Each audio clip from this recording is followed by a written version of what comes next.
cuffs are off, man. Get right. Too many left in these leagues, but I ain't gonna leave. I'ma get right. Get right. Down to the bottom and scratch it for all the... Hey everybody, Adam Rank here. What's up, everybody? It's Marcus Grant. This is AJ Dillon of the Green Bay Packers. I got to give a shout out to y'all at Get Right Fantasy. If you are not subscribed, what are you waiting for? You want to lose your league? Our league, check out the Get Right Fantasy Network. You got to get right with the Get Right Fantasy Network. And best of luck with your podcast. Appreciate the support. And you're tuned in to watch my boys at Get Right Fantasy Network. Get you right. Enjoy the show. But I tune in every Friday. Strategies provided, I will lock in every way. So go and roll your sleeves up. Yeah, go and roll your sleeves up. And I'm getting down cause I roll my sleeves up. And I'm getting right cause I roll my sleeves. What up? What up? What up, world? How's everybody doing tonight? I'm Classic Mike. This is Get Right Fantasy Network. I'm glad to have everybody here. It's Friday, May 3rd, and you know what that means. It's time for our Friday night mocks. Tonight, we're going to be doing a underdog best ball format mock, which means it's a half-point PPR, 1 QB, 3 wide receivers, 2 running backs, 1 tight end, and 1 flex league. Normally, these are 18 rounds, but we're going to just be doing 13 tonight. Tonight, I also have a special guest for you guys. He contributes to the QB list as well as the director of content creation at Dynasty Pros, and also works with the guys over at the front office Pros. Let's welcome Dustin Ludke. How you doing, man? Hey, man, how's it going? Thanks for having me on. Good, man. I'm excited to have you here. Dustin's great. He's been all over the place. We're going to get into that in a few minutes, but we need to get this thing started. I got people waiting to get into this mock. So let me get them in. We've already, as normal, we have randomized this 3 times for everybody. So let's get it started. Here we go. So, Dustin, I mean, you have had the last few weeks, you were at the draft we were talking about offline. You got to meet so many cool people. I'm very jealous. How did that go? Who'd you get to meet? Yeah, the draft was great. So I had my media credentials. So obviously I got to meet the 13 prospects that were there. So the big names, Caleb Williams and Marvin Harrison and Roma Dunze and Jaden Daniels and Drake May. But what doesn't get talked about enough is all the other events that happen around the draft. So Wednesday they do an event with the prospects, so everyone was there for that. But then I got to go to a private event with Clutch Athletics. They did a launch event, so I got to actually meet Rappaport and Tom Pelissero there, talk for them for a minute. Went to another event that the NFL was putting on where they were doing stuff with a veterans home, but Drake May and Sam Laporta were there, so I got to give a Sam Laporta. And then I found this event, Jerome Bettis' foundation was doing something, so I got to go there, got to interview Eddie George, Brian Kelly, who's the LSU head coach, Jerome Bettis was there, Schefter was there, Calvin Johnson, Barry Sanders. And for me, the draft is fun. It is work, but it's fun, and I get to just network with other people.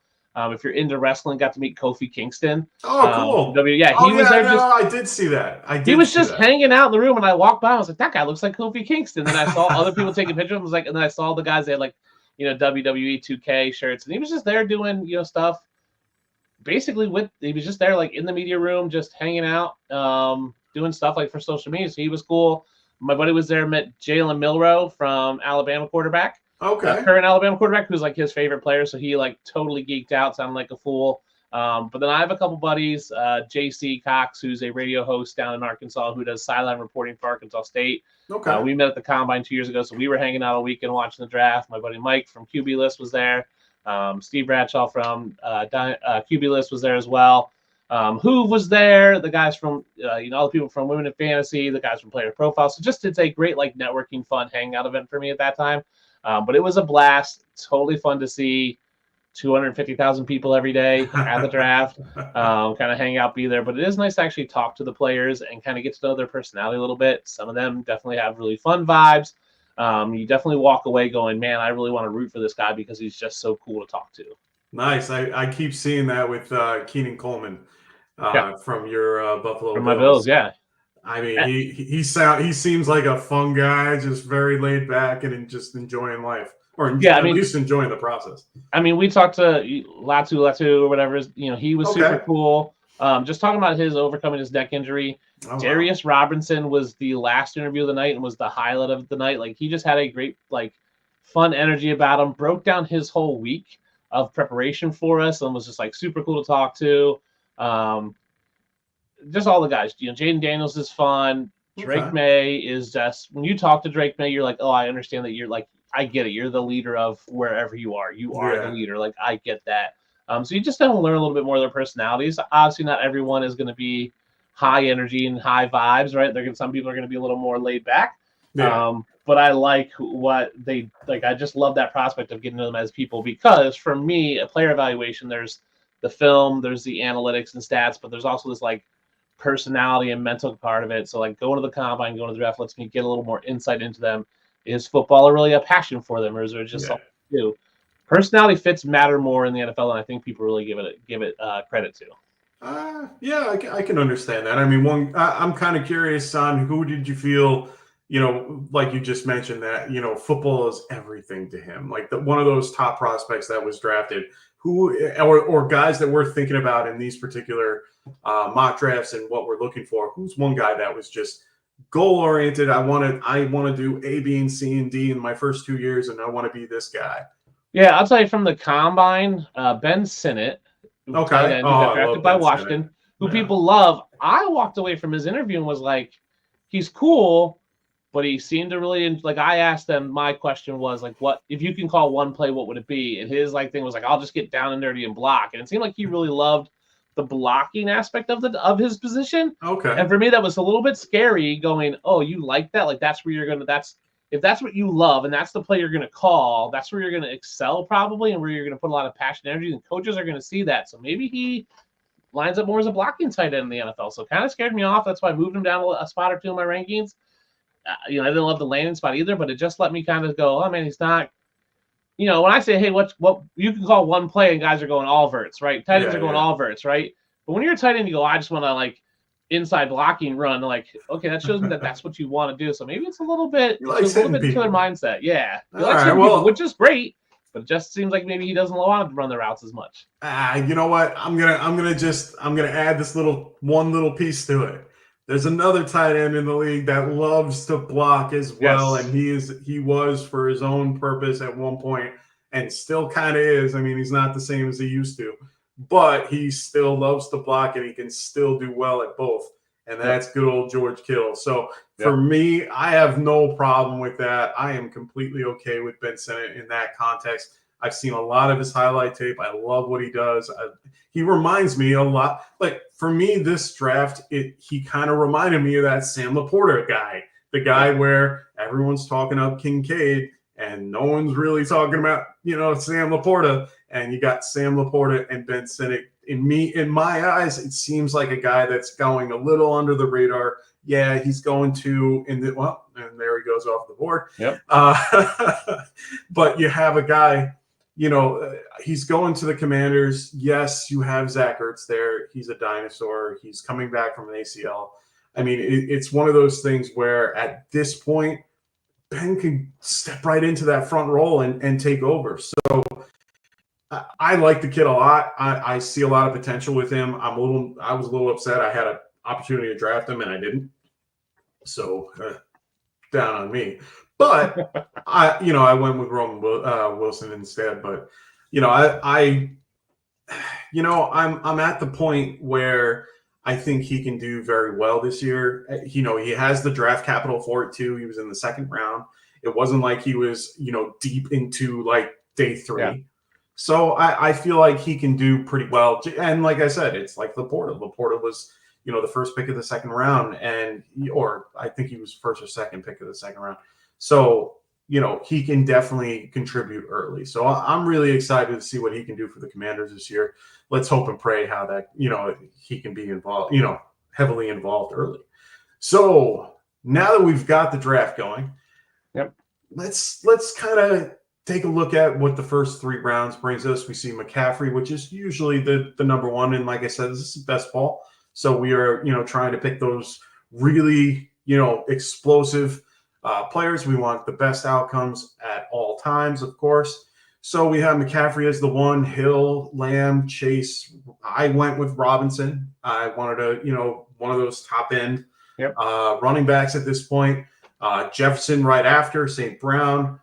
You went with Hall, which I love. I love that pick. To me, these 3 are the top 3 running backs in their own tier at this point. Yeah.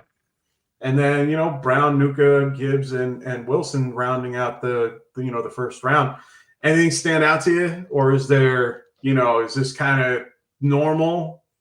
It seems normal. I mean, I think because it's best ball, you see Tyreek Hill go 102. I think he deserves in a normal draft would go later, but because it's best ball, because you get those spike weeks from him, he's going to go probably as the number 1 wide receiver.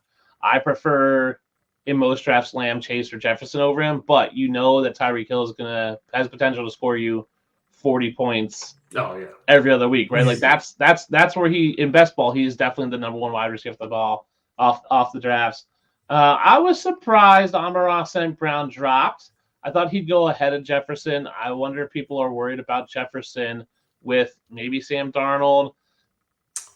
Maybe it's JJ. Like, who's going to be the quarterback there, and does he keep his production as high as it was when Kirk Cousins was there? So I was surprised he didn't go above Amon-Ra St. Brown, and honestly, maybe even AJ Brown. I thought maybe he might drop because of the quarterback concerns. Doesn't seem like that's the case in this draft.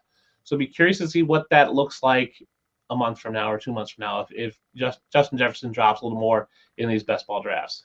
That was my initial thought with Jefferson in the last few, prior to the draft. We weren't sure what was happening. We know that Sam Darnold was there. We had a good inkling that they were going with a QB in the draft.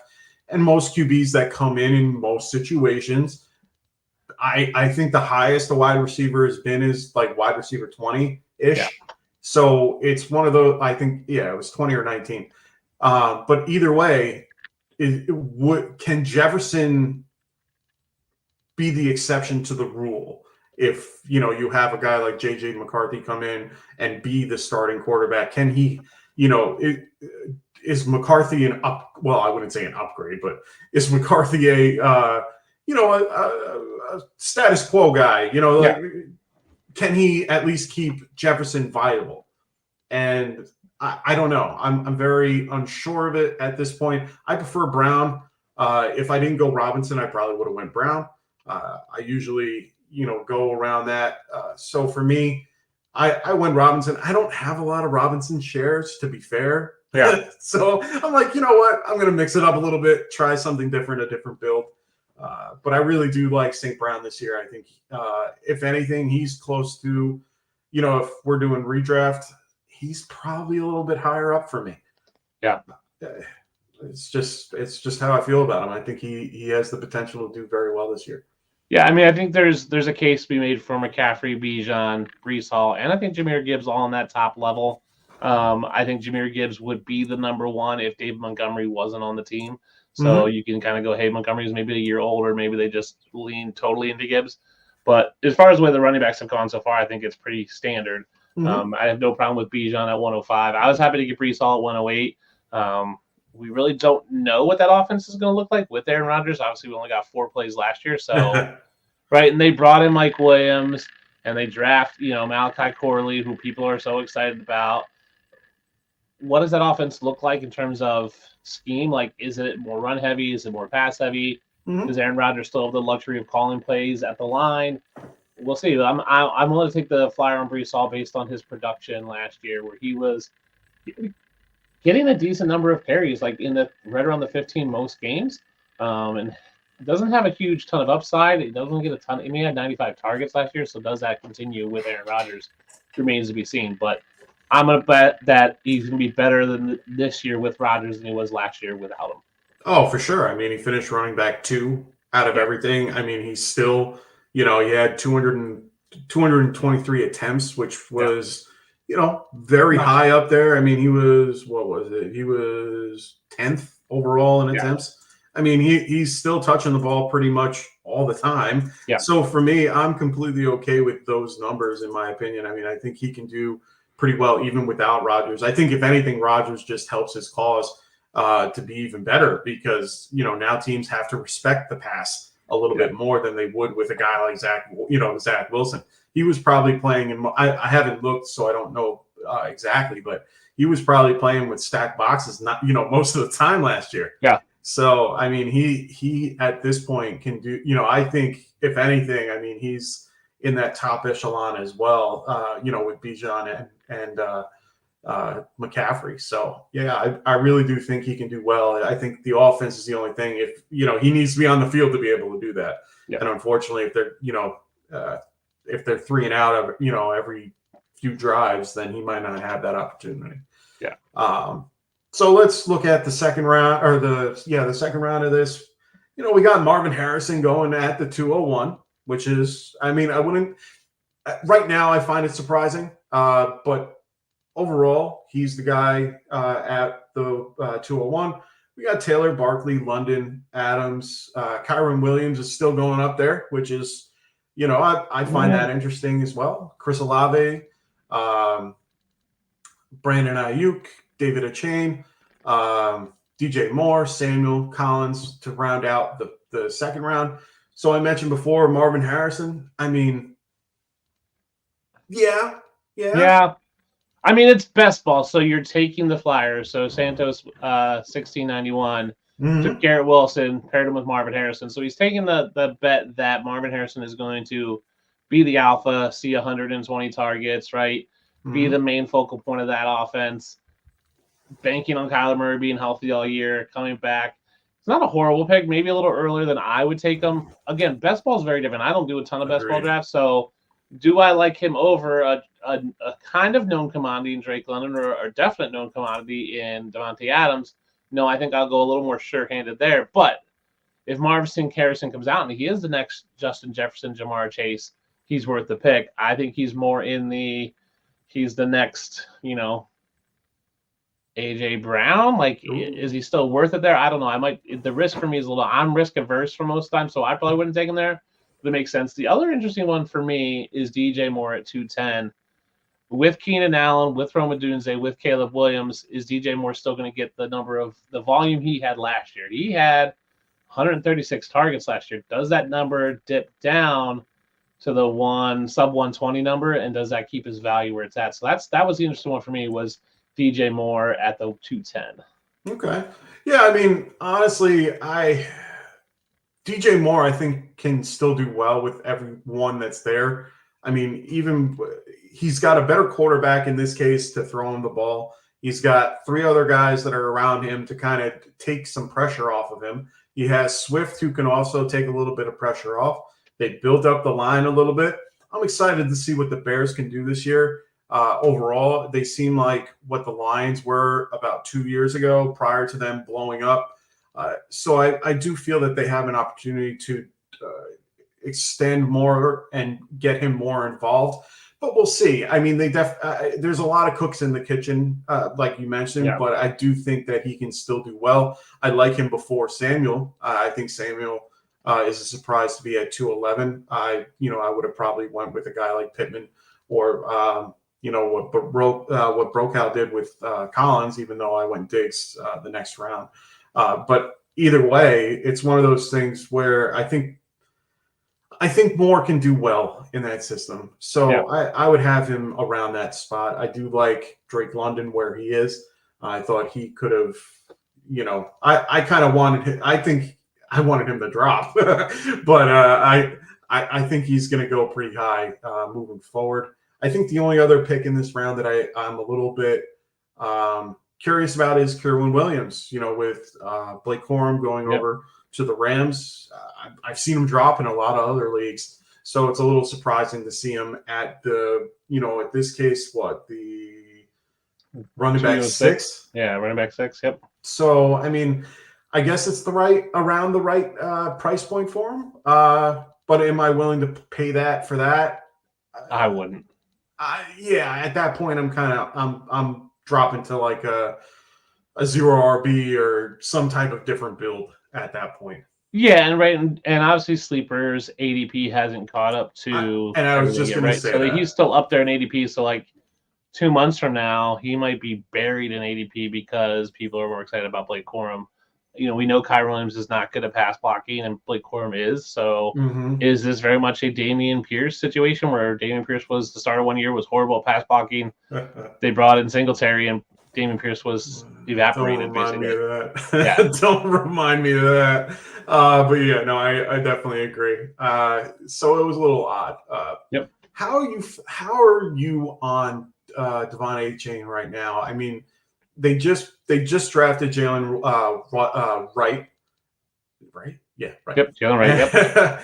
And at this point, do you feel like he had? I mean, I know that A-Chain has a bit, is higher capital, right up there. He's going to be probably running back too. They also have Raheem Morris or Mostert. Yeah, Mostert. Yep. So I mean, is he still that guy? Like, is he that supposed to be that high? I mean, the thing is, Raheem Mostert's super old. Like, he's 32, almost 33. I mean, for a running back. True. Well, I mean, I'm 38. I can't say anything. Hey, I'm 41, so I can say. There right? you go. So do I think? Listen, I know people out there like Ronnie Evans is big on Jalen Wright and think he's like the greatest thing to come to the league. It's best ball, so that anytime Devon A-Chain gets the ball, like he can take a 50, like he could have 2 carries for 100 yards and 2 touchdowns, and that could be his day, and you're going to be fine. I mean, he only had 2 games over 15 carries. He only had like 6 in double digits. But I'm looking at him going, 17 for 73. He went 11 for 151 and a touchdown. That's all you need. Like, that's a massive day in best ball on 11 carries. So imagine he had 15, 18 carries. Like, you tack on another 50 yards onto that. He has a 200-yard day. Like, that's in the realm of possibility. There's not many running backs that have a 200-yard day in the realm of possibilities. He's one of them. So I'm okay with it. It's a little high.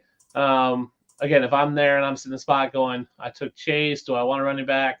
I like him more than ETN and Jacobs, but maybe I just go 0 RB and forgo it. I think he's fine at the 209. I like him more. I like the 211, 212, but he definitely has game-changing, game-breaking points availability in a best ball league. So it's fine. It's fine pick. There's good. It's going to be team build at that point and what kind of risk tolerance. And we've seen that guy now go Derrick Henry, kind of a little more of a stable, like sustainable bat with a higher ceiling, higher floor, lower ceiling. So we'll see what they do the rest of this draft picking up running back. So definitely creates a little bit because Devon A-Chain can have the games where he only has 7 carries for 47 yards, no touchdowns. So he can be taken out of a game depending on the game flow. So definitely he's a best ball player. He's kind of a boom bust player, but his booms are so big.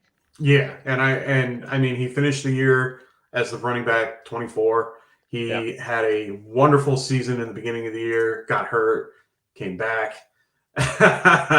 Sorry, Calvin. I knew it. I mean, that's normally the stack I take with CJ Stroud and Nico Collins or some type of, stack like that. But yeah, I mean, he finished the year at, running back 24. He was out for, I think, 6 games, if I looked at it correctly. So that's the other part is durability. He's a little bit smaller than most. He's quick. I think he just has to learn a little bit more how to take a hit. Other than that, I think he'll be okay. But at that high, you're right. I mean, it's at this point he has that. He showed that ability. He deserves to have a spot at that high. Now moving on to the next round, we got guys like Sam Laporta at the 301, Mike Pittman, ETN, Nabbers at good old the 304. A little surprising for me. We have Diggs, Evans, Waddle, Smith, Josh Jacobs, DK Metcalf, Kupp, and Trey McBride for the second tight end off the board. I think the biggest one is the Nabbers pick. That's just me. For me, I think it's a little high. I'm a Giants fan. I will sit here and tell you if Daniel Jones can make Nabers the wide receiver, what is this? I can't even count at this point. I mean, he's at 20-ish. least Yeah. great. I mean, I'm all for it, but I don't know if that's going to happen. I would have definitely gone with everybody else in this round other than Nabers. That's just me, though. I understand it's the same conversation we had with Harris. You know, they're both explosive players. They're both going to be de facto number ones. Could this be, so I get it, but how do you feel about the Nabers pick in general? I mean, not even just for this, but for even best ball as well. Yeah, I mean, it's an interesting one. Like, he is going to be the de facto number one, but on a team, cover your ears because I know you're a Giants fan, that's just kind of not great on offense. Like, no, you're right. They don't have anything exciting. Like, they don't have an exciting running game. The passing game is Daniel Jones, who is not so great. Like, you're just kind of going, I guess he's the best player on a bad offense. So yeah. I wouldn't take him out. I was actually surprised that Diggs and Collins went so close together because obviously we don't know who's going to be the one there. Yeah. But yeah, Nabers for me is like, it seems high. I'm going to take guys off Mike Evans, Diggs, Waddle, who I took, Devontae Smith, guys on Cooper Kupp, DK Metcalf, and later round, guys on higher end offenses before I take the number one on a bad offense, right? Like Waddle is technically the number two. I'll take him over a number one on a bad offense, even as number two on a good offense, and he sometimes is the one. He has those right best ball. He just needs to get me a couple weeks where he gets in my lineup. And then the third round, I still want my third rounder to be in my lineup most weeks. Like, that's what you expect. I'm not sure Nabers can do that. So it's a little high for me. But again, I'm more risk averse than anybody else. No, I'm like that too, honestly. I mean, I think I'm more conservative when I think about what I'm picking, even for these best ball, drafts. I tend to be a little bit less risky. I will take a flyer on a couple of guys more towards the end. Just because I feel a little bit, I'd rather risk less later on. Yeah. And I can throw my hat in the ring on some of these wide receivers that can be that guy. Yeah. So for me, Nabers is a little high for me. So I think that's the only pick for me that was really, that kind of had my eyes going, real wide. Sam Laporta, where he is, I'm starting to hate his price. Yes. I'm a little upset. He's slowly turning into the Kyle Pitts of what I hated in the past.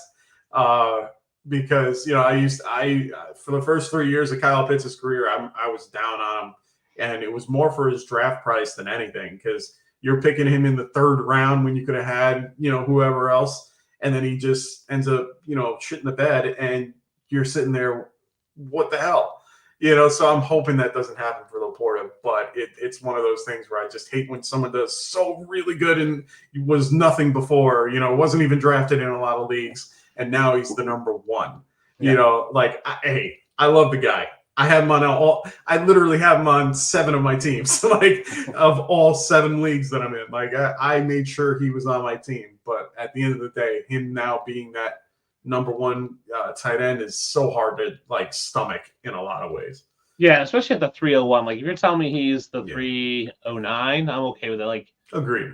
I mean, I get it. You're at the turn there, so you're like, hey, I'm not going to get here.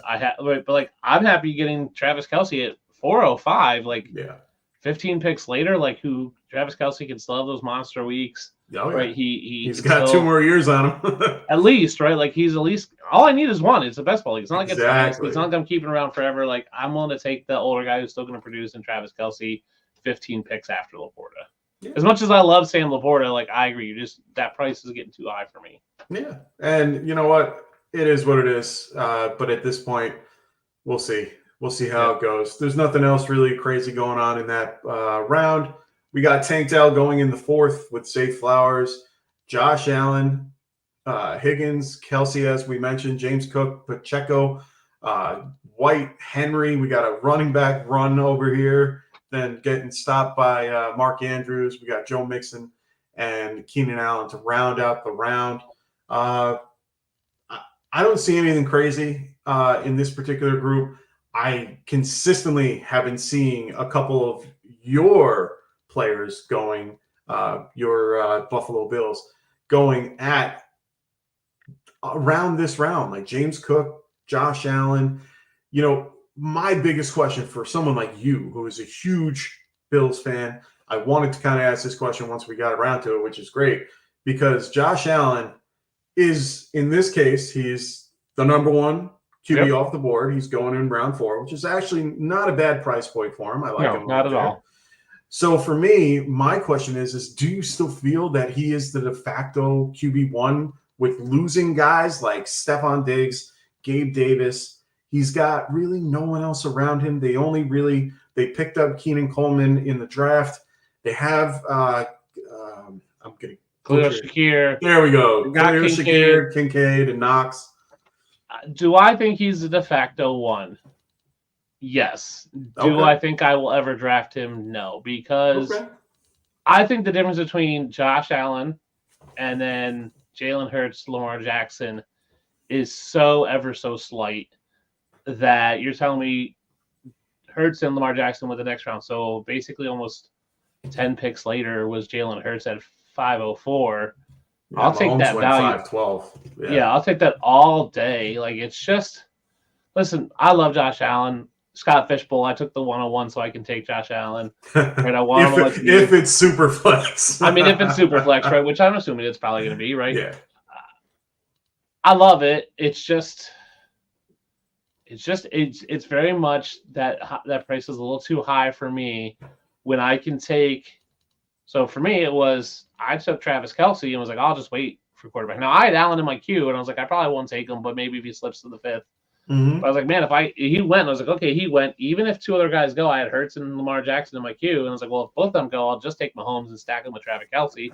Yeah. Probably should have done that over Lamar, but I wanted the rushing upside. So for me, it's a little too pricey. I understand the pick; it's just too pricey for me because I think the difference between him and Lamar Jackson is going to be so slight this year. Okay, and that's fair enough. I mean, my biggest thing is just when you're trying to look around, and he had such huge production in the past few years with those guys around him. There are 241 vacated targets.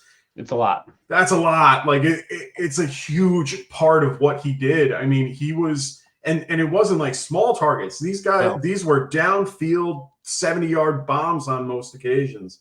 So it was one of those things where, can he replace that with the guys that they brought in? I mean, basically they're 2 rookies and Mac Hollins. I mean, they don't really have, and Cephas that they just picked up a couple days ago. I mean, can he really keep that up with those guys? I mean, I do think that Kincaid is going to have a huge role. So I do think he'll get a bump, which is completely cool. James Cook, I think, is the biggest benefactor in one way or another. You can tell that they have invested their offense into James Cook from what I've seen. And I believed it from day one. I was the guy aiming for James Cook in so many of my leagues because you can see it. You can see his, like, when he runs, he has a good eye. He's quick through the hole. And then he's able to take contact and then just, let's go. Let's do it again. So I really do like James Cook a lot in most drafts. Redraft, this Dynasty, you name it. And he is one of my guys that I'm very high on this year, more than I was last year. So he's definitely somebody that I really like moving forward. And you have guys like James Cook and Pacheco usually going around the same time. I see them consistently right next to each other.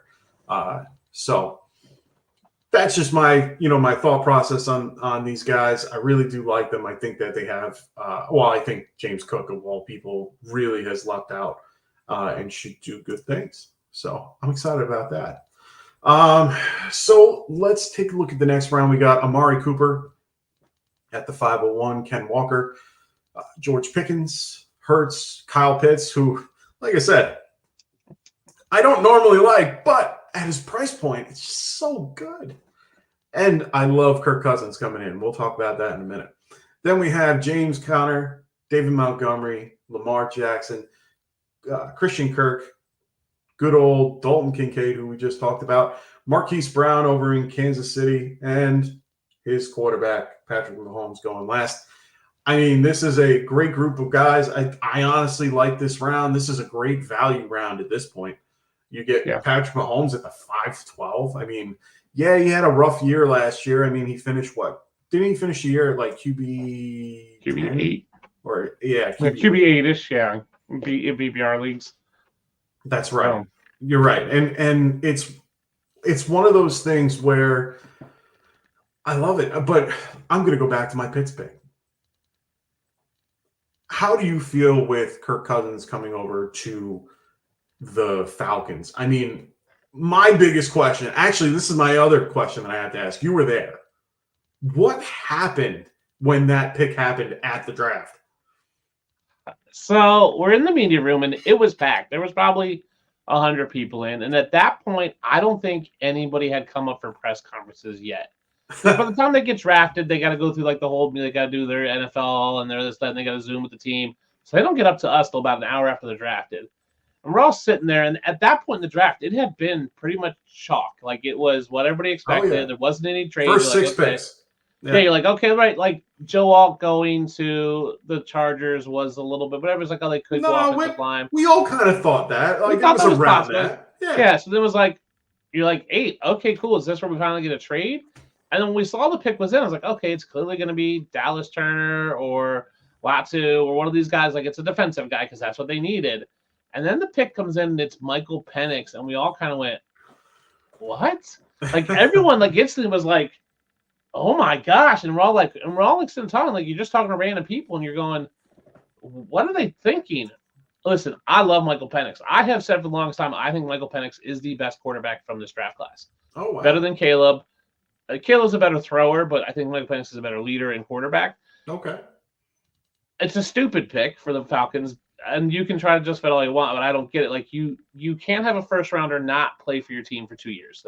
That's basically drafting a bust. You basically drafted a bust. You might as well have taken, Joe Schmo from East Southern Tennessee State or whatever it is. Like you just drafted a bust because he's not going to play for 2 years. Even if he does play, like you're not giving him the chance to succeed. So you're just going to draft him to bust.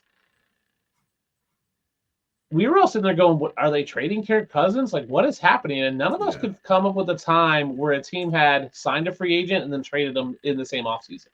It just hasn't happened ever. So it's like, well, there's like, people are going, well, maybe Kirk's not ready to play. And I go, cool, if Kirk's not ready to play, are you starting Penix? Because then if Penix plays well and Kirk's healthy, then what do you do? Like, you can't be... Then you bench Penix. Like it just puts you in it's a no-win situation for the Falcons now because they paid Kirk Cousins a ton of money, so you can't get rid of him because of all the money. Mm-hmm. You can't not play him. Yeah. Right? Oh, for sure. Because you paid him all the money. So are you just going, hey, what is it? And then let's say he does the minute Kirk Cousins is subpar, the fan base is now clamoring for Michael Penix. Yeah, oh yeah. And that puts you in a bad situation. If Kirk Cousins is ready to play and you start Michael Penix, people don't want you to switch. Like you just have created drama in your locker room that you didn't need. Yep. You didn't need a quarterback controversy. And you didn't tell him. And you didn't tell Kirk Cousins. You didn't do a 30 visit with Michael Penix. Michael Penix didn't even think he was going there. Yeah. And what you're also saying is you're saying Michael Penix is better than anybody in next year's draft, anybody in the 2026 draft, and free agency. That's a bold claim, and you're not going to know until 2026 at best. At best, right? We expect Kurt to play 2 years. Atlanta gets out from the contract for 2 years. It's not too bad of a dead cap hit. But 2 years from now. 2 years from now. And then basically you have 2 years of Michael Penix before you got to pick up his 5th-year option. So it just didn't seem like I just can't justify it for me from a standpoint of having your first round pick not play for 2 years is you drafted a bust. And he was the 8th overall. It's not like he was Jordan Love being drafted in like the 22nd or 30th, whatever pick. He was the 8th overall. It's not, you're getting a guy that you could have gotten later in the draft. You could have traded out of that spot drop down in the 20s and pick them up there because no other team behind you, other than the Raiders, who were, mixed into this whole conversation of possibly getting him, or even the Vikings, would have gotten him. So what was the point? Now, you get a quarterback of the future that you can't use for 2 years. Is that a smart move? Like you mentioned already, maybe Kirk Cousins isn't ready to come back yet. Maybe he's just kind of they want to have a insurance plan. Well, why don't you go out and find another backup, a vet that can help him out? Yeah. I mean, there are plenty available. We all see it. I'm surprised that you had Taylor Heineke, so it's not like he's not okay. Exactly. You still have Ritter. No. Or did they get rid of him? They got rid of Ritter. Are you sure? Because I think they still keep. I thought he was on the roster still. I thought he's still on the roster. I have to. No, they traded him for Rondale Moore. Oh, that's what happened. All right, I didn't see that. The Falcons' whole draft seemed like a lazy draft from their GM. It's we're on the hey buddy, we're on the clock at 8. Michael Penix is their top guy. Okay, just take him. And then even like the rest of the draft was like, just take this guy. And they did it so quickly too. Yeah, like you didn't like it wasn't like, hey, should we try calling someone? It was like, just take Michael. Just take Penix, it's fine. Like we're okay. Like, and then you like afterwards have to justify, and you're like, what are you doing here, bud? Like, what's going on? I heard later on, apparently Arthur Blake was the one that initiated the whole damn thing where he was like, I want this kid. And I'm like, okay, Arthur, don't turn into Jerry. Don't turn into David Tepper. Like, that's not what you want. No. Listen, if you want the kid, here's the deal. If they don't take Penix, right? Grab someone on the defense. Denver ends up taking Penix, right? And then Minnesota takes maybe. Right? They probably take. They did like Bo. They did like Bo a lot. Yeah. So maybe Penix is sitting. Like Penix could have theoretically been sitting there later on for you to take. Move back up in the first. The fact that they didn't even try. It didn't even seem like they tried to trade down. It was just like I said, it was just lazy of them going up Penix. And even the second and third, I was like, this guy. Like there was guys on the board who were like probably better, but it felt very just like whatever. We'll just take it felt very much like it's our first year. We don't care. We'll make it like we've got it all settled. We'll be fine. It seemed very much the opposite of other teams where it seemed like the GM and coach felt like they had a lot of job security that could kind of make these picks.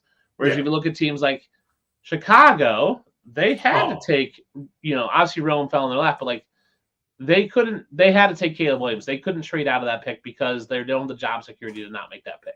There's certain teams that just felt like they had to make the pick they wanted to make because they didn't have the job security. There's a reason why Jim Harbaugh and the Chargers can take an offensive lineman over a wide receiver when you clearly had none because he has the job security to do that he knew he was going to get 2-3 years and he could do it. There's a reason why the 49ers have made the moves they had because they have the job security. Certain guys have it and they do well with it. Certain guys don't have it, so they're forced. Seemed like the Falcons felt like they had it. They're like, we'll just whatever. It's no big deal. It just felt very lazy. Just a dumb pick, and the whole meeting room was just going, what the heck just happened? And then we're all trying to figure out what does that do as a cascade effect, right? Because we were expecting Dallas Turner or Latu, and it was Byron Murphy, and it was like, that changes to the Giants take someone because then it's like, and we're all sitting there going, oh my gosh, the Bears are going to get Rome, and we're going, and the two guys I'm with, they're Bears fans. That's what they wanted. They wanted Caleb, but they actually wanted Caleb and Marv. Or they wanted Caleb and Rome. We're going to get Rome. We're going to get Rome. We're going to get Rome. And I was like, oh my gosh, the Bears just lucked into two of the best prospects, two of the top 5 prospects in the draft. Oh, yeah. All because one team was stupid. And then then it changed. It changed what Minnesota had to do. Minnesota only had to trade up one pick, but Minnesota had to trade up because they were worried someone else was going to trade up, right? So they trade up to get JJ because I think Minnesota's sitting there going, cool, we got either Penix or JJ. Minnesota lucked out more than anything in the world. They just went, we'll keep the guy. But I think this is what I think happened. I think Minnesota said, cool, 1, 2, 3 quarterbacks. Cool, we're good. Oh, yeah. And then all of a sudden Penix went Nate and they go, crap, we thought we were going to have a choice between Penix, JJ, and Bo Nix. Now there's only JJ and Bo Nix, and we don't want Bo Nix. We got to trade. Yeah. And they only had to move up one spot, which didn't cost them a ton. No. But I think they were really expecting Penix to be there at 12. And then he goes at 8 and they go, oh crap, let's make a move. Oh yeah, for sure. I mean, honestly, it's one of those things where I'm watching the draft and I'm like, holy crap, why were they going with Penix?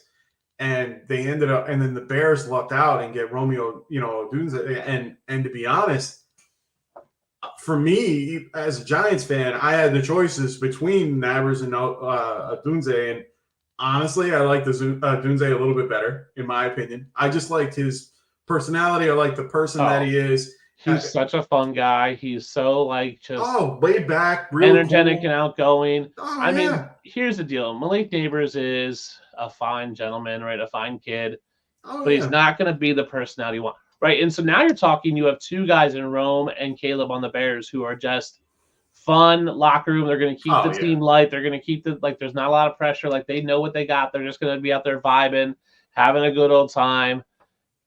There's something to be said for that in a locker room. Now, I completely agree. The question will be what happens when the rubber hits the road and they all of a sudden they open the season, 0-5, right? Then what happens? But as of right now, they have fun attitudes, and and Rome and Caleb have been practicing together. They run flights together, so they come in with a relationship. Like it's so crazy to me that that's how it turned out. Yeah, and I honestly think that the Bears were the sole winners of this particular draft overall. I mean, they did it. They had a great overall draft that felt, most of it kind of fell in their lap with Romeo, but at the end of the day, they made the right choice. I mean, yeah, you might have already picked up Keenan Allen. He's gone next year. Like, it's not like he's staying around for a long time. And you get a seasoned vet who can honestly improve your wide receiver room immensely. He's the one guy that can really help that team. And he's a team guy, too. Keenan Allen is that locker room team guy that you can really look forward to. So I'm looking forward to this year. I'm looking forward to all the change that happened. I mean, honestly, it happened everywhere. It wasn't just in the draft. It happened all offseason. We saw 25 running backs changing teams to different teams. I've never seen this much movement in my life, and especially at the running back position. We had so many changes. As we're breaking things down, like I said, we just stopped at the 5th round, 6th round. We had guys like Jaden Reed, Kyler Murray, Rashid Rice, Deontay Johnson. I'm going in the wrong direction, but it's okay. We're reading off I'm just reading off the round. We got CJ Stroud, George Kittle, Jordan Addison, Aaron Jones, Odunze, who we were just talking about, Alvin Kamara, Chris Godwin, Anthony Richardson, coming back from injury. So, I mean, all these guys kind of fell into the right spots. I think Richardson's at a good place at this point. I think a lot of people are, I think we saw what we wanted to last year and saw that he did fairly well, and we hope that continues. He's just got to learn how to take a hit. He can't, or avoid a hit. He's got to be able to, kind of play like Kyler, but at the same time, if he wants to run, but, slide. Well, and looking at it from like a team build, Santos there took Mahomes and the next pick took Richardson. And Mahomes, for as great as he is, has some disappointing weeks, has some really stinkers. So you definitely pair that high upside of Richardson with a solid pick in Mahomes. So that's a great best ball strategy is you're getting two top end quarterbacks, but you're getting one who's solid in Mahomes who can put up 40 points, but can also put up 10. And you get Richardson who theoretically might just put up 20 points every week, and maybe it's higher. So it's an interesting team build. They went, Garrett Wilson, Marvin Harrison, Trey McBride, Tank Dell, Mahomes, Richardson. So no running backs, but obviously gets two top end quarterbacks with a lot of upside, who can have big week potentials for a best baller. I think it's interesting. Curious to see what they did in running backs later on, but I think from a start of the build, that's an interesting build there. Going back to back quarterbacks as the quarterback. What's that? 4 and 5. Definitely, that's a good combination of quarterbacks to have. You're going to build that way. Yeah, for sure. I mean, his team, Santos is honestly, it's not one that I would take. A lot of risk in it, and especially in the running back group. I like a lot more consistency. With Javonte Williams and Jonathan Brooks. Yep. I mean, all signs point to Jonathan Brooks coming out and being ready for training camp, they said. Yep. I mean, he had the injury in November and surgery in December. So if you do your timelines right, he should be ready to go by September. Yeah. So when I see things like that, I get a little nervous because the 9 months after surgery is like the bare minimum to come back. So I see him as being a later investment. Will he be involved at one point? Yes. Will he be anything off the bat? No. So you have to think the first 6 weeks of your particular. For me, it's 6 weeks. Like I'm giving him a decent amount of time to come back. Honestly, it might even be longer. Just we'll see. But Chuba Hubbard did pretty well without all that. Like he played well last year near the end of the season. I was very surprised and very happy because I had him in a few leagues. So, I was very happy with his production, and I was a little disappointed when Brooks got picked because, I did invest a little bit in Chuba Hubbard as well, especially in best ball, just because his price is so low. You couldn't go wrong, especially prior to the draft. You could get him for almost nothing. Super cheap, yeah. Yeah, I mean, it's definitely an interesting build, right? If I'm in a league and I look at the teams and I go, oh, I look at Santos' team, I go, oh man, that's an interesting. Oh yeah. Like could have some week winning, right? Like, then this guy's going to either be. It really is like a boom or bust best ball team. Like that team could go off, or that team could totally just tank, right? Like it's going to be the weeks where like you play them in the best ball league, you're going to go, man, they're either going to score 300 points or they're going to score 70. Like. That's just where it's at, right? And the tough part, especially draft down, we don't know what bye weeks look like. We don't know, but it's definitely a strong, like it's one of those teams where you're like, I'm nervous because I just don't know what this team is. There's other teams where you're like, I know what this team is and it's beatable or it's going to be close, but like this team, you go, you're either going to blow them out or you're going to get blown out by them. Oh, of course. So we just finished up the draft.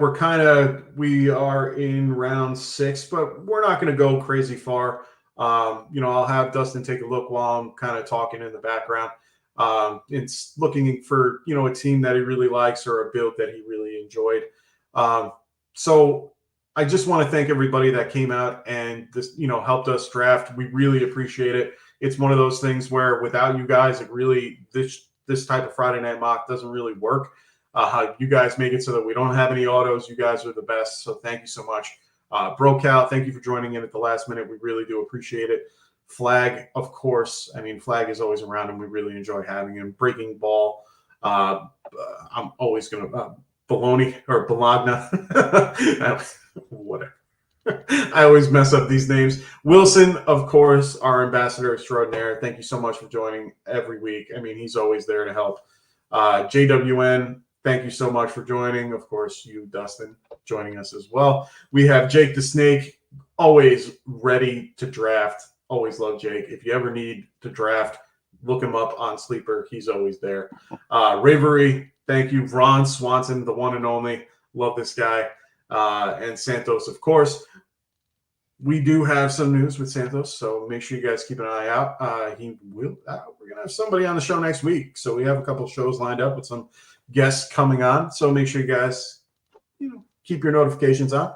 We will be around. So now that you've gotten a couple minutes to kind of look at the draft and kind of see what teams were built, what are a team or two that you really enjoyed looking at, of course, besides your own? Yeah, I really like what Jake the Snake did. One spot behind me in the draft, right? He starts out with AJ Brown, which I think is a solid wide receiver who has wide receiver 1 weeks. Drake London in the second round looks like he could be coming up. Josh Jacobs is just solid as a running back, so you go running back in third. Then he follows up with like a 4 strings of wide receivers. So T. Higgins is a 1 on pretty much any NFL team. Christian Kirk is the 1 for Jacksonville. Good solid player. Rome Odunze could be thing. Xavier Worthy was someone that I actually should have drafted instead of Swift. I had him queued up, but I took Swift instead. Okay. But he obviously with Kansas City has a ton of potential. Then he follows it up with 3 starting running backs: Xavier White, Devin Singletary, Gus Edwards. Like those are three guys that are going to get volume Oh yeah. in those offenses, right? Like you're talking about Zamir White. They drafted Dylan Lobby in the 6th, who I love. Dylan Lobby, super nice guy. Long Island boy. Yeah, love what he's going to do. They're like he'll take some of the pass catching work, but Devin Singletary's got the clear shot to be the number 1 for the Giants. Oh yeah. Gus Edwards is probably going to be the one for the Chargers in a run heavy scheme. We then finish out his draft with Dalton Schultz, who I think is a solid tight end. Oh, love Now, that. imagine if we were doing 18 rounds, he probably takes another tight end or for two. sure. So Right. it was kind of funny in the chat. He actually was like, "Oh crap!" Yeah. He forgot to draft a QB. And then follows up with like 2 QBs of Stafford and Geno Smith, who both can be really good. And then I think there's still tight ends out there. I know Chigakonquo's still out there. I can't see the draft board anymore, but there's plenty of guys out there for him to like pick up another tight end. So just a really solid team with a high floor, and like a lot of these, guys who I think are on the come up, right? The Drake Londons, the Dunzeys, the Worthy, the Zamir Whites, the Singletary, the Edwards, who are just going to see volume and who are going to be better than they were last year, or unknowns if they're rookies. So he just has a lot of guys who aren't on the downswing, right? I look at some of these teams and I go, Austin Eckler in 802 for Ron Swanson. Like Austin Eckler is in the downswing. He'll be worse. Like he's not going to put up as many points this year as he did last year, right? You have guys like that. I really liked what you did, but like I wondered, does Rachaad White put up as many points as he did last year? I don't know. He will. We'll see. I don't know. Right. So there's just some of those guys like Najee Harris. I like Najee Harris in the 7th, great value, but like, will he be as good as he was last year? He will. I think he can be on more team. So I like for a contract. Jake the Snake for me got all these guys who are going to overproduce what they did last year. I think that's what you're looking for in best ball. So I really like Jake the Snake's team the best. Okay, and I can understand that. I mean, my biggest question marks for this team, and it's a small one, and it's really just with Josh Jacobs. I was so happy when he went to the Packers, and then 2 days later, A.J. Dillon. And I'm like, no. And then they draft Marshawn Lloyd. Exactly. So that's my question here: is do you see this being more of a 3-headed type monster, or are they going to just go, you know what, you did so well holding, taking care of everything on your own when you were a Raider. We're just going to hand you the ball 30 times. I think they're just going to run Josh Jacobs. For me, it's what happens with Marshawn Lloyd and A.J. Dillon. I think Marshawn Lloyd beats out A.J. Dillon. Wouldn't surprise me if A.J. Dillon gets cut. I'd have to look at his contract situation. I think Marshawn Lloyd. You can't say things like that. He's on our intro. Well, I'm kidding. sorry. I'm only kidding. Sorry, AJ. But I think it's going to be the Josh Jacobs show. Okay. You're right. It's more of a pass heavy team than a run heavy team. Mm-hmm. Right. Obviously, with Jordan Love ascending, they got a bunch of wide receivers and tight ends there. So we'll see. But I think he's still going to get volume. I don't think they signed him to go, okay, you're going to be a split. We're going to feed and rock, especially with the contract that is very front loaded that they can get out fairly cheap next year. So it could just be a 1-year deal where they just run him into the ground and they just use him and ditch him at the end of the year. I think it's a 2-year deal, more likely is what I think. Look at the numbers. Okay. But if they could give him 350 carries this year and then just go, sorry, see you later. Like you knew what it was. You knew it was going to be 1 year. So, but definitely, it's definitely, I think, going to be a great play. I think he's going to get a ton of volume. Injury hasn't been an issue for him. And I think that was the biggest thing when they signed him compared to, Aaron Jones, was they wanted someone who was more durable. So I think Jacobs is why they brought him in. I think they're going to use him a ton. Okay. No, and that was the only big, thing that I got a little like, oh God, like I have him in in a few dynasty leagues, and I'm like, oh, I was so invested, and then all of a sudden that happened. I mean, you got Zamir White. I like it. I love Singletary. I think he's incredibly underrated. Everyone kind of just skips right over him a lot. I'm like, why? The guy killed it and is still a viable back. The fact that he was able to still have over 200 carries and still average over 4 yards a carry is good. He's just not explosive is the issue. He is a volume guy. He's never going to break off these big 50, 60-yard runs, right? It's just going to be he's going to be 5 yards in the cloud of dust every time. That's just what he does. Yeah, oh, for sure. And we got Santos in the house at the Fantasy Football Tavern. He goes, thanks for having me, guys. A lot of fun tonight.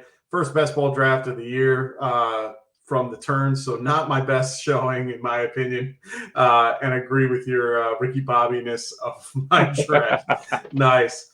He goes, Jake the Snake, loved your draft, my dude. Sniped me at least 4 times. Well played. So, I mean, Jake is a seasoned vet, if you will, of mocking. He is always available to mock. I mean, he's ready to go all the time.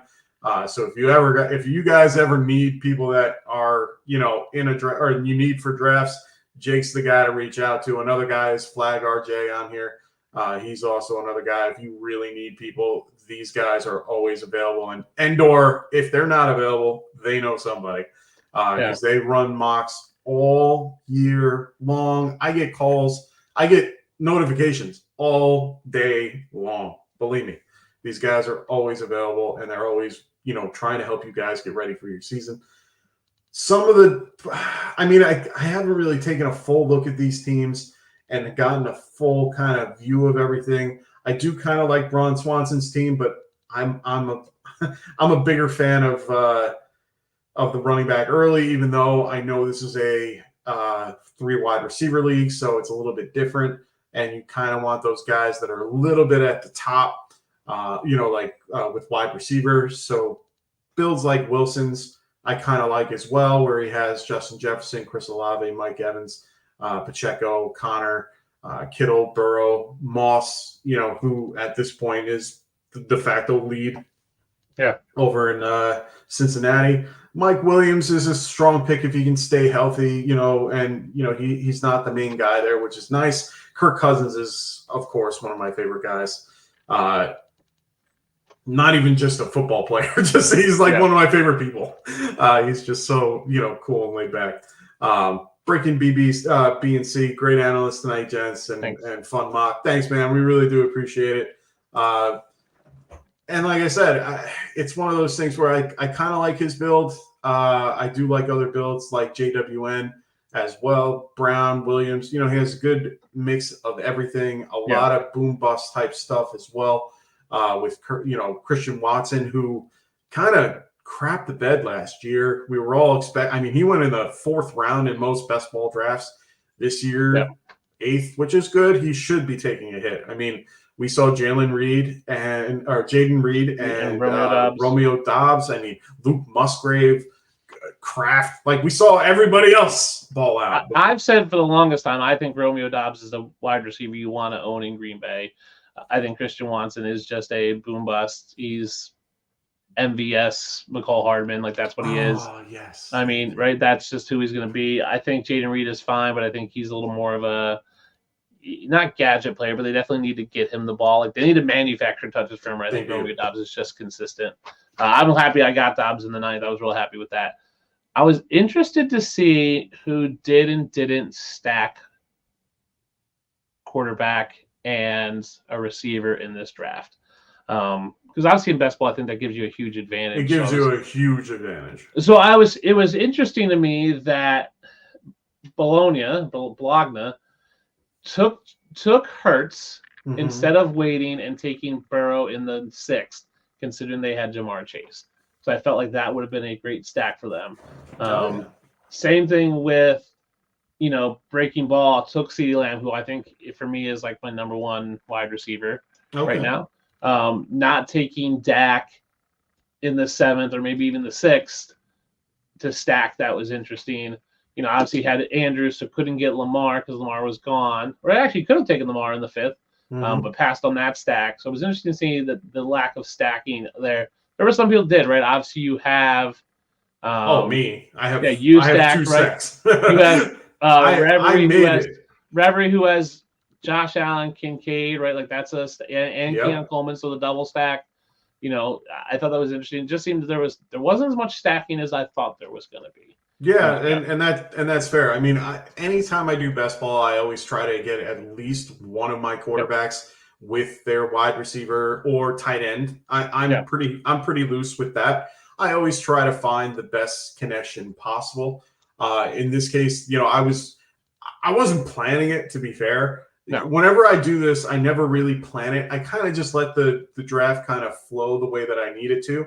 And if I end up getting somebody, I get someone. you know, and at one point I was like, oh, okay. And to be very fair, I kind of went a little early with a lot of guys that I normally wouldn't go with because we're only doing 13 rounds here. I mean, normally this is 18 rounds. There was a little bit different.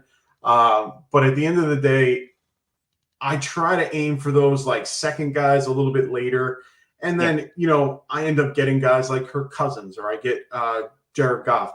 I always like having one of those two guys because honestly, they are the most consistent guys that I've seen where they will, even if you have a shit day from your boom guy, you still have a really good day from your other guy. That's just it makes sense. And I think that's why we mock, right? You mock because you don't know, right? And I've had this before where you know, I'm mocking and I go, I don't want the stack, and or I do want the stack, but if I take Chase and I get like, where do I need to get Burrow, right? Like that's where it's at. So you need to mock to know where you're going to get these guys. Honestly, that's why I took Caleb Williams in the 10th because I had Swift in the 7th and was like, at least it's a mini stack with a running back, but at least it's something for me there because I didn't get anybody with Lamar Jackson because Flowers went before him. You know, Mark Andrews was already gone, so there's no one else really left for Lamar Jackson to be a stack with. But I was like, well, I have Swift. I might as well take Caleb, who does have a lot of upside, right? It's a question mark. It's an unknown. So little mini stack, right? That probably had me. That's why I took Caleb over a Tua or a Goff, who I think are better quarterbacks, just to make sense and I have a stack, right? Because if he could throw 3 screens to, you know, DeAndre Swift in a game, and all of a sudden that's a huge stack that wins me a week. So agreed. Stacking is Stacking is crucial, especially in best ball. So I was curious to see, like, you know, and I read it's a mock, so it's not as much. So I'm assuming most of the people, if they're in a real best ball draft, they're going to get a stack somewhere. Agreed. But that's why I like mocking, and I think it's fun in mocks to do something a little different that you wouldn't normally do, just to kind of see how it shakes out, see what you like and don't like. Agreed, and that's what, you know, we definitely recommend to people is always staying fluid, always doing these mocks. We're going to be here every Friday night doing a different type of mock. We're going to be doing. We already did Dynasty Superflex. We might be sticking into the Dynasty realm for a little bit just because that's the season right now. You know, all rookie drafts and things like that. It's also best ball season. So we're kind of in the middle of a season of Dynasty and best ball. Redraft, we probably won't get too into until a few weeks from now, just because there's really no point. We want to get in there when everyone's ramped up and we're in the middle of it. So we also have our mock draft tournament that we're going to be having in August. So keep an eye out for that and all the information about that as well. We do that every year. We do mock drafts literally Monday through Thursday, and top 3 from each day get into a mock draft on Friday. And then from there, you guys have an opportunity to win you guys get an opportunity to win and be a part of a best ball league that we set up for you guys for $50 cash. So make sure you guys are keeping an eye out for that. We're going to be doing that in August. So yeah. And then we have this is breaking ball right here. And he goes, funny thing is, I was looking at QBs in the 6th and time ran out. It auto-picked Rice. I screwed the pooch. Thanks for mock lessons learned on timing. Yeah, man. I mean, that's always important. Always want to make sure you guys keep an eye on the clock and also make sure you queued up. Always queue your players. That is one of the biggest things I can't stress it enough. Always queue your player because God forbid something happens. That happens. In a mock, we understand. I mean, it's a mock. This is why we do it. But at the end of the day, you want to mock the guys you want. So we got Santos in the house. He's going. Caleb in the 10th and Jaden in the 11th are pretty nice volumes in my opinion. I don't see top 5 upside, but top 10 seems very reasonable and have more spike week potential than a lot of other guys in their ADP range. Yeah, I completely agree. Right, like you could see, right? Caleb has 3 solid receivers plus a decent tight end. Like he could easily go out and sling 4 touchdowns in a game, right? And they have a fairly easy schedule. We don't know what home and away is. Which schedule comes out sometime next week? They said May, and usually last year was May. Should be out next week. So they could see some decent games. I think they're going to have some primetime games. So I think Caleb's going to step up for those. Oh, they definitely will. I mean, as my QB too, I'm more than happy with having Caleb there at the 10th. Right, I felt pretty good having 3 running backs, 4 wide receivers, having Travis Kelce. I was like, let me just do it. Let me pair him with Swift. Right, Jaden Daniels is the other quarterback that I think is worthy of being drafted in a best ball league. Yep. I can see JJ, just with Jefferson if you want. He would that be a late. lot later, yeah. Yeah, if you take him in the 18th round, just as like maybe a third quarterback, just to see what happens, I have no problem with that. I don't think you're taking anybody else. I don't think you're taking Drake May currently in a best ball league just because the receivers are not great. But no, I'm surprised. I'm really surprised they haven't invested in one way or another in somebody. Yeah. I mean, I wouldn't be surprised if Tyler Boyd ends up there. Interesting. Yeah, I saw that. I think I saw something about Tyler Boyd. I'm a little upset if he does, though. I don't hate the receivers. Like, I think Kendrick Bourne and Demario Douglas are fine. Like, I think they're okay weapons, and obviously they drafted a couple guys. So, and they still have Hunter Henry. Yeah, Hunter Henry's still there. They drafted a tight end. Like, I think it's going to be fine. Stevenson lucked out. Yeah, Stevenson. They got Antonio Gibson to catch some passes to the back. But I don't think it's going to be horrible for Drake May. I don't think New England went into this like, yes, let's win this year. I think they're going, hey, this is a 2-3 year process. Again, if you look at the draft, it looked very much like a draft of Gerard Mayo has the job security to know he's going to be there 2-3 years to go, hey, I can kind of be bad this year, not tank, but I can pick the guys that are going to build, that are going to be franchise. They may not be great now, but we're going to build around them. We're going to build around Drake May. We're going to build around these guys. Right next year, they're going to need a running back because Ramondre is going to be a free agent. So I said, hey, let's build around. Let's get our core. Let's build it up the right way, and then we'll roll out in 2026. Maybe they're really good. Yeah. So if you have the job security, you can do it. If you don't, you can't. Then you can't. Right? If you're Gerard Mayo and you're afraid for your job, you probably don't take Drake May. You just don't. You probably take a JJ who has a little more upside and can be a little more flashy because you want to keep your job.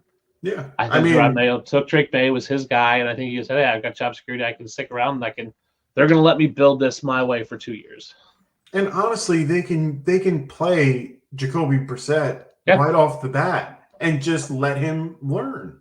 Yeah. Honestly, I think it got, and they said it almost a little too much in the NFL Network broadcast where all the analysts on the board were like, this is a guy that can sit behind somebody. And I'm like, then why are you drafting him at 3?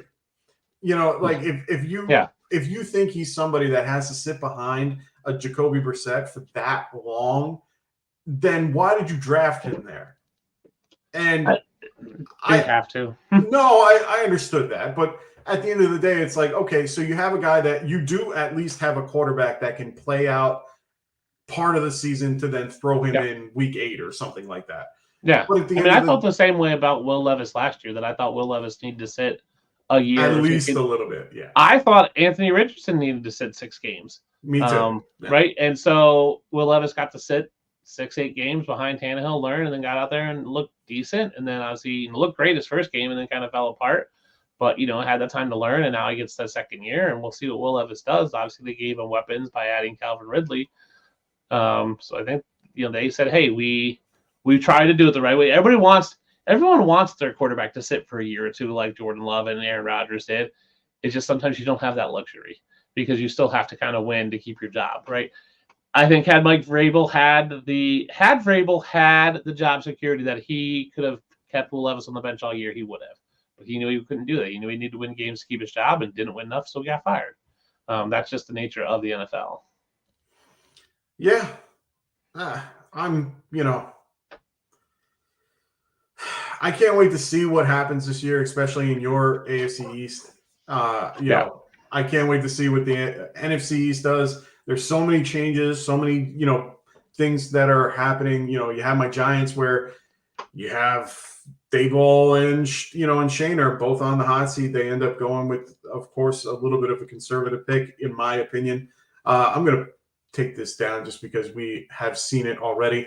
Keep your eyes open for, us to go over these particular drafts. We're going to have videos out and/or a live stream for these, so don't worry. We will be going over them.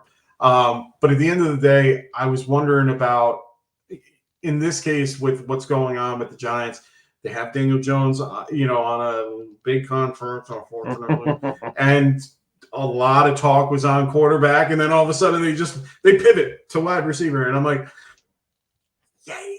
like I didn't want them to go with quarterback. I never thought it was quarterback. Well, and a lot of people, there were too many things that went out because they were all over. They wanted Drake May and they wanted, JJ McCarthy and all that. And literally at one point they were invested in all of the quarterbacks. And I actually thought, hey, maybe we'll get Spencer Rattler later on. Nope, didn't get that. Didn't get a lineman. We got him. We got a lot of undrafted guys, which is fine. I'm okay with that. But at the end of the day, we had a very safe draft, but it was a good draft, not a bad one. We got pieces we need. We got strong safety. We got the best one in the draft, based on, everybody's thought process. We got a good corner. I'm happy with those picks. End of the day, it's still one of those things where we're thinking future wise, and I'm like, oh God, what's going to happen next year? Because if we don't have Daniels, then we don't have Daniel Jones, then we have to either draft one, which doesn't seem like it's going to be a great class, and then I don't know what happens from here. So I'm a little thrown off as a Giants fan. I'm not going to lie. I mean, I think they're going to obviously draft someone. I think the class will be fine. Okay. I think every year we kind of go, the class isn't going to be good, and then ends up being fine. Okay. I also think next year the supply of quarterbacks. So I did a couple videos on supply and demand, and the supply of quarterbacks that was available this year outweighed the demand. That's why we saw these guys kind of like linger. Mm-hmm. So you're looking at next year, Russell Wilson will be a free agent again. Dak Prescott. Okay. Jordan Love, Trevor Lawrence, Zach Wilson, Trey Lance, Tua, Drew Lock, Justin Fields, Jameis Winston. I mean, there's not a ton of like huge names out there, but conversely, there's also not a teams that are going to need a quarterback, right? So if you a lot of young, if you figure Miami, so Pittsburgh, right, is going to need someone. Let's say the guys say, let's say Tua resigns. Goff, let's say not Goff. Let's say Tua resigns, Trevor Lawrence resigns. So that takes two of them out. Dak resigns. So then you've got Pittsburgh's going to need one to replace Fields and Wilson. Daniel Jones is a free agent, or not a free agent, but he'll get cut. So Giants are looking for one. Detroit's looking for one because Jared Goff will be a free agent. Who else is looking for one? Maybe the Seahawks because Geno Smith is getting old. No, they'll have Sam Howell. I mean, they got Sam Howell. Like that could be a case, but there's going to be 5 teams looking for guys, and there's going to be 3 or 4 free agents plus what's ever in the draft. So there's going to be plenty of quarterbacks to be had. I think the Giants are smart enough to look at that and go, okay, do we take a Drake May or a Bo Nix or a Michael Penix? Or we just roll the dice and see what happens next year. Maybe we can get, maybe Trevor Lawrence hits the market and we can wow him and sign him. Maybe Tua becomes available. Maybe someone wants to trade Joe Burrow, or who knows, or Deshaun Watson or something crazy like that. You don't know what's going to happen. So I think they just said, hey, let's not settle for a guy who's going to sit behind Daniel Jones because we paid him less money, or pay Daniel Jones a ton of money to hold a clipboard. Let's wait and play this supply and demand where there's going to be a ton of quarterbacks available next year, and we can get one. Fair enough. I mean, it's one of those things with me and the Giants. I don't know, and I get let down every year because we had Eli for so many years. Yep. You're just the quarterback's going to be fine. It's going to be fine. It's going to be and then you get a guy like Daniel Jones who isn't really the guy that you wanted, and because we had so many decent ones prior to that. You have Phil Simms with, Hostetler, and then all of a sudden you get, you have those years where you had a few guys come in and you had, what's his face? He was before Warner. God, what was his name? Oh, Tyrod was there. Kerry Collins. Kerry Collins was there. You had Davis Webb. You had all kinds of just random. Well, I don't mention Davis Webb, but you end up having solid guys like Kerry Collins. You end up and going to a Super Bowl with him. You end up having guys, like Kurt Warner to step in prior to Eli Manning, and then you have Eli Manning for just all that time. So for me, it's like it feels as if that time after Phil Simms type error, and you're just wading through all the crap to get to Archie. Or Arch. Like, that's what it feels like at this point. Yeah. I hope that's not the case. We'll see what happens. I think we built a competitive team for the most part. We'll see how it goes. Second, third in the division. We're definitely not first. And we'll see what happens from there. Anyway. And I think we could see, I wouldn't be surprised if the NFC East is on the in-season Hard Knocks this year, because this year in-season Hard Knocks is a whole division. Oh, yeah. It'd be a compelling division with, right, Eagles, right, obviously going back. And what happened with the Commanders, too. Yep, and Commanders, right, Jaden Daniels coming in. Yeah. Right, and you a have new owner. New ownership. You have Dak and that whole drama in this contract. Yeah. Down in Dallas, you have And Daniel Jones in New York, right? Zeke coming back. And Zeke come back. So I think that could be an interesting one. I think we're going to see the Bears on the preseason one, is my guess, with Caleb. And that'd be cool. That's going to be the big one. So I think we'll see Bears on preseason. I think we'll see the NFC East. Those are my predictions for Hard Knocks this year, which would be fun to see. I think it'll be fun to see that inside. I love Hard Knocks. Hard Knocks is great. They do a great job, and just the way they're connecting fans to the team and getting behind the scenes. People are eating it up. Obviously, if they're willing to expand it to a full division for in season, then obviously it's doing well. So. Oh yeah, I was a big fan. The funny that we talk about it became a really big thing for me because I actually got into the Lions the year prior to them being who they are now because of Dan Campbell and what they showed him, and they showed the team and the background and all that. And it was fantastic. Jamal Williams just aching for that win and, doing well. And, just the team itself all around Rodrigo and a few other guys that they showed and they highlighted were really into it. You got to see a little bit of a behind the scenes. I mean, Jared Goff was already on it with the Rams, but you got to see him and being a part of that group. And it was really good to see. And honestly, it grew on me. I was like, holy crap, I really like this team a lot.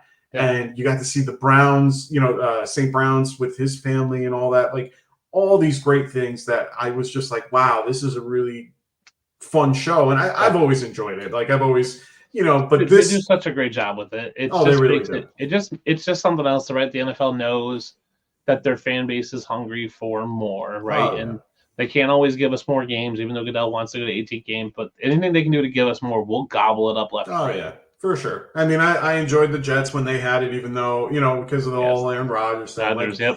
Everything was fun. I enjoyed that one, actually. So we actually have Santos. He has another question because he's really in this right now. He says it below it, but he says, massive lifelong Bears fan here. Got to get everyone else's opinion. So we're going to take this as the last one right now. Romeo Dunze finishes as wide receiver. What % chance do you guys give his upside and most likely outcome range? I have one in my head. I'll let you go first. If Keenan Allen and DJ Moore are healthy all year, I think Rome finishes as the wide receiver 40. Okay. Right, I think he's going to see 70 targets, catch 50 balls, have 4 touchdowns, and 600 yards. Okay. I think he has a lot of upside because I'm not sure Keenan Allen can stay healthy, so I think he might be able to get to like the 60, 75 catches, 80 target range. I think he can still have 5 touchdowns, but maybe get up to the 700-yard range. I think that's where he'll be. I think he's going to be in the 40 range, but I can see him getting up into 35, 32 range. Yeah, I was going to say his ceiling to me is probably – I kind of want to say wide receiver 25 is a high ceiling, but around there, and then his finish or his low floor would probably be, like you said, like wide receiver 40. I do think they're going to involve him. They're going to be a little bit more spread offense than they would be with 2 wide receivers. Because, I mean, if you have those guys who are using them, Cole Kmet might take a back seat a little bit, but still be involved. But I think he's going to take a little bit more of a blocking. He's going to be more of a blocking tight end. They also picked who was the other tight end that they got? Gerald Everett. Gerald Everett. So I mean, they're going to be a little bit more spread out. There's going to be a lot of people there. So yeah, I think that he finishes a little bit more towards his floor, but I don't think that that's going to be his outcome for the rest of his. For Dynasty. I honestly think Dynasty wise is a lot higher. But at the end of the day, we have to wait and see. This year, I'm a little bit lower on him, and it's really just because of the, everybody else. Yeah, Keenan's there for 1 year. Next year, Keenan will be gone. He'll slide in that too. Through 2 years from now, DJ Moore's probably gone. They'll probably draft someone else. So he should theoretically, for the bulk of his career, be in that wide receiver I don't think he can ever be a top 5 wide receiver, but I think for his career, he will be a wide receiver 15-ish, 10 to 15 range the rest of his career. I think that's where he's looking at. That's where I've projected to be in that range. Like, I think he'll be in that DJ Moore range. We're like, if only he could. And he's just that guy. Yeah. He's good, but he's not great. Like that Terry McLaurin, Michael Pittman, DJ Moore. We're like, they're so talented, but they're just never quite all the way up there. So he says, TJ, who's okay? Anytime I see this, I always go, TJ, who's Mizzou? I would say, who's your mama? There you go. So he came on the herd earlier and compared him to Larry Fitz, but faster and couldn't have been more complimentary of him. I'm hoping that the West Coast wide receiver whisperer is on to something there. Honestly, like I said, I like this kid a little bit more than Nabers as overall. I'm not saying that Nabers isn't a good wide receiver at all. I just like this kid because of his just personality and a few other things that added to it. I love that he was like staying after the combine to make it so that he got the, what he wanted. He had that drive that he just wants to do better and do well. And he's just a fun go lucky guy. I really do like him a lot. So do I feel like he could be that type of guy for this offense? Of course, but it's going to take him a year or two to kind of get into that. Keenan Allen's going to take off a lot of weight from that, to be fair. He's going to teach them a lot of different things. I think Keenan Allen is more of a locker room guy for them than he is to be a producer. So do I think that it's going to be 2 wide receiver sets with Moore and Odunze? Yeah, I do. I do think that's going to be a little bit more of what they might be doing here, and having Keenan Allen be third down guy and just kind of be out there just to, open it up a little bit. That's just how I think, but that's why I give him a little bit more of a bump for my ceiling, because I do feel like he can do well. He was very highly rated. He was the highest rated athleticism guy on most people's boards, comparative even to Marvin Harrison Jr. Yeah. So I do think that he has the ability to do well. And with Caleb Williams, like you said in the beginning, they have a really good relationship currently, and they're going to just build from it, which is great.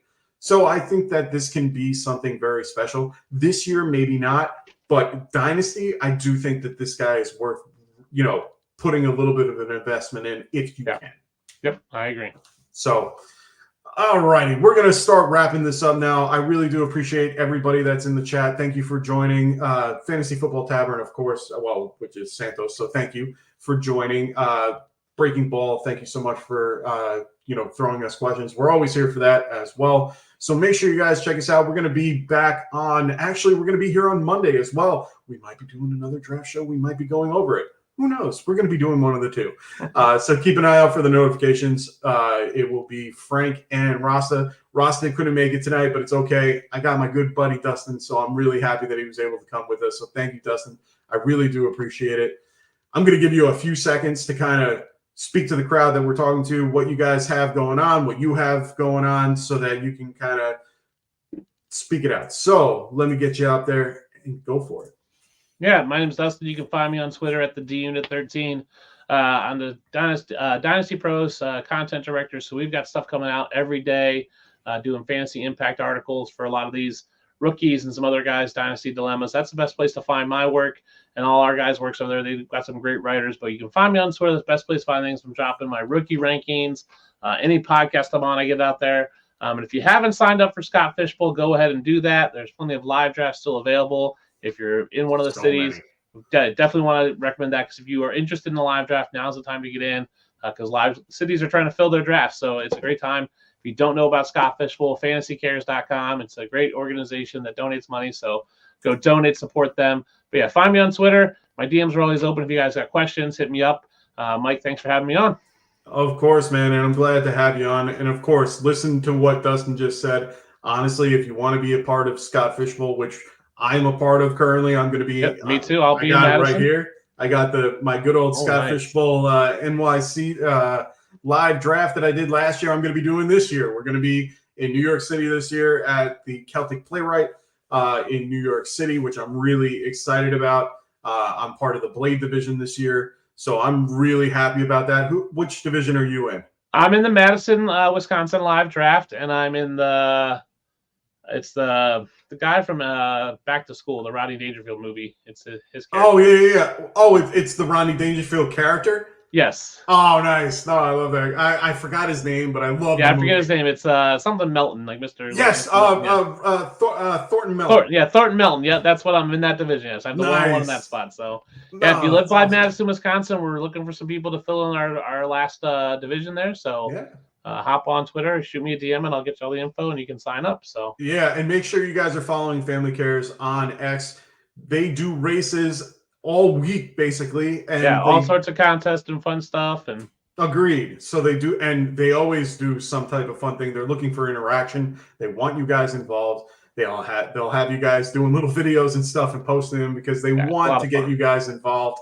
Also, make sure you guys are signed up for Scott Fishbowl 14 as well. That's kind of one of the biggest caveats. You want to be signed up prior, so make sure you guys check out scottfishbowl.com and make sure you guys are signed up for Scott Fishbowl 14. But like I said, check out Fantasy Cares and keep those notifications on because they will be doing races. That's how I got into Scott Fishbowl 12, and that's how I continue to be a part of this every year because I want to be a part of it. I love donating and being a part of this great charity event. So please make sure you guys check them out as well. Make sure you check out all the stuff over at Dustin's that he mentioned before. Also, if you didn't get a chance to hear it, it's okay. It's in the description. So make sure you guys check out all the stuff that he has in his all the stuff that we have in the description. Make sure you're also checking out Underdog Fantasy. Make sure you guys are using promo code GetRight, and when you do, they will help you out at checkout. So make sure you guys are using promo code GetRight, and they will help you. Also, make sure you guys, we're getting to the next part of the season. You want to have a trophy for your league, right? So make sure you guys are checking out TrophySmack.com. You saw the ring last week. He's going to wear it every week now. But you have things like the ring. I know not this ring because we already gave this away for 1,000 subscriber ring. But we have rings like this that you can get. You can make it whatever the hell you want. Then they got the belt. You got the trophy. You got the chains. So make sure you guys check out Trophy Smack. They're a great group of people and also really make really great products. So make sure you guys are checking out TrophySmack.com and make sure you guys use promo code GetRight as well. Whew. All right. I got all that out of the way. Got it out. So thank you guys. I really appreciate it. Make sure you guys check us out on Monday. We're going to be back next Friday as well with another mock. So make sure you guys, if you want, reach out to me over at Classic Mike, GRFN. Make sure I'm on Sleeper with that. Just have the underscores. I have to. I don't know why. But if you want, you can also reach out to me on X. I'm always around. So make sure you guys check us out, and we will be back, like I said, Monday and Friday. Thanks, everybody. Hope everyone has a wonderful weekend, and may the 4th be with you. At least here on the East Coast. So we'll see you guys soon. Thank you so much. So for Frank, for Dustin, for Rasta, and myself, thank you so much. We'll see you guys later. Peace out. Wanted to write fantasy is the play. Marking nothing, but I tune in every Friday. Strategies provided.